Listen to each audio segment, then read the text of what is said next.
Egin berri dugun lan xume hau, preso eta ieslari guzti eskaini nahi diegu. Ez ditugu hasten, astero, horrenbeste kilometro egin behar dituzten senide eta lagunak. Eta bakardadean isil-isilik sendiko norbaiten utxunea sufritzen dutenak. Zuentzako denentzako besarkada handi, bero bat. Eta gainontzekoei lanean jarraitzeko gonbitea eta animoak opa dizkizuegu.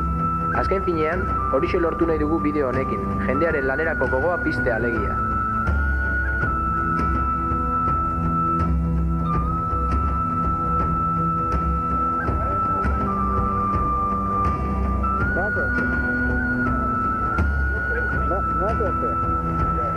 Euskaldunok beti izan dugu Irlandarren borroka eredu.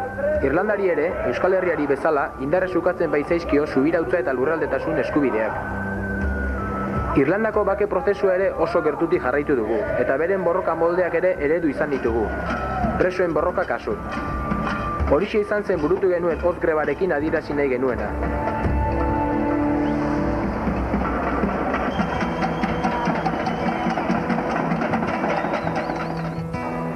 Euskaldunok ez daukagu gure borrokaren sufrimendu eta errealitatea isladatuko duen pelikula famaturik. Testigantza esanguratsunak isildu dizkigute eta komunikabideen isiltasuna lotsagarria da. Horren aurrean, kale astintzea besterik ez zaigu geratzen.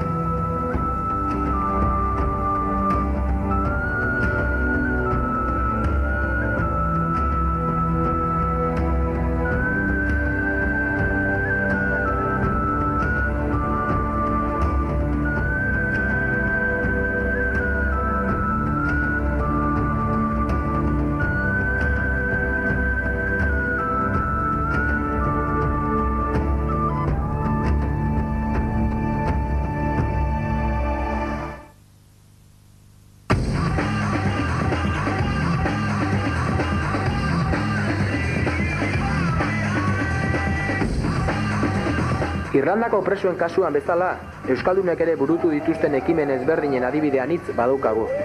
Baina demokraziaz aho bete mintzo direnek, beren burua demokrata borrokatutzat aurkezten diguten horiek, demokrazia beren Biblia bezala dutela dioten horiek ez digute oraindik adibiderik eman. Kristautasunaz mintzo direnek, beren burua kristau ontzat aurkezten diguten horiek ere ez digute oraindik adibiderik eman. Bakeaz mintzo direnek, beren burua bakezaletzat aurkezten diguten horiek ere ez digute oraindik adibiderik eman.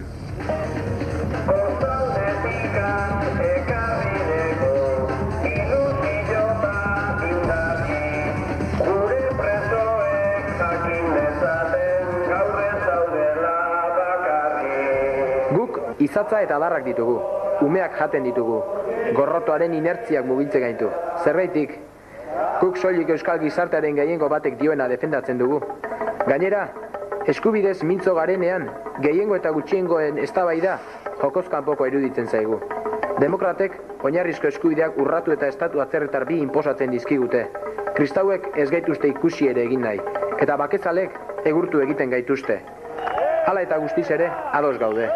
Ados gaude demokratekin, ados gaude kristauekin, ados gaude bakezalekin, ados gaude denekin, baina oraindik ez digute adibiderik eman.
zuen aurrera bapo, batzuk lehiora atera dira, nola ez dira aterako. Beso eskerra altxatzen zuten, ta beiratu kanpoz kanpo, gero bisita bat egin dugu, kartzelero danentzako, eta ikatza utzi diegu, bere